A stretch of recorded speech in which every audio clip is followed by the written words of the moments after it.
When I was a volunteer doing the night shift, there was a gentleman who was working at a pizza place, and so he would come in late. And every time he came in with pizza.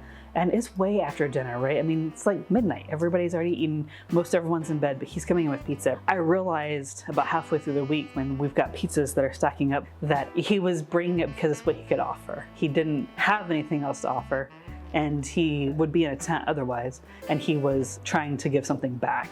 And it just made me look at him differently. It made me look at the entire situation differently and at what people bring to the table. Everybody brings something to the table, no matter what that is. Guest Shelter, this is Michelle. Can I help you? Guest started in 2014. There were some interest meetings about, is this something that the community can support? And I attended some of those with a friend who actually is now our bookkeeper here. So I've been a volunteer with Guest since the beginning. Guest started as an ecumenical effort by church communities to provide housing for our neighbors. And it's just that simple. To recognize that everybody has a spark and we react to that. Everyone has dignity, we react to that, and to provide them just basic housing that may be through shelter, that may be helping them in some other way. It could be potentially we have some resources to help with people that may lose housing, but it's just to provide our neighbors with housing. So day shelter is 7 a.m. to about 6 p.m.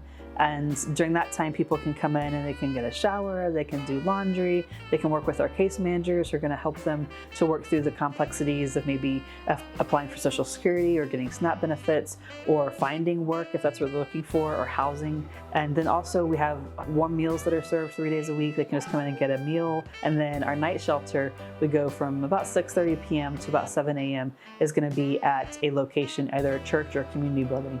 And they are providing a safe, warm space overnight. That's huge, especially when, the option is the cold, snow, 20-degree weather outside. It's a wonderful thing the community does. We actually serve 10 counties. There are no other shelters, night shelters, in those 10 counties, Northern Neck and Middle Peninsula.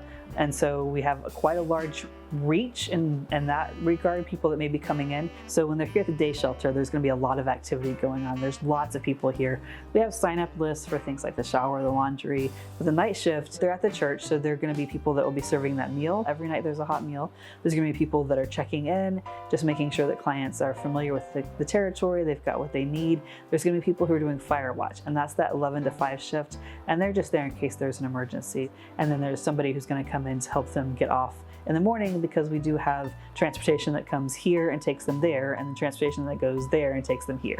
And as you can hear, all those different people, 168 hours a week, volunteers, we need ×2 because no one's ever alone. So we have to fill all of that space. We rely so heavily on our community, our churches, and volunteers coming in to help us out.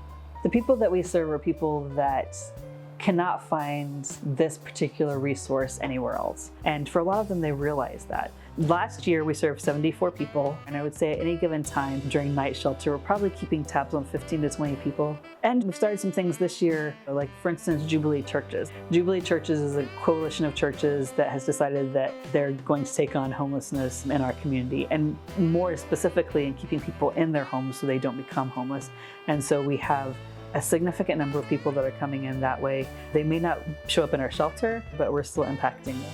Everyone who finds themselves in a homeless situation, there's a story. None of our clients thought when they were children growing up that their goal was to be in a homeless shelter one day, but they're here. And so I love being able to be here and be helpful when they've come to that realization.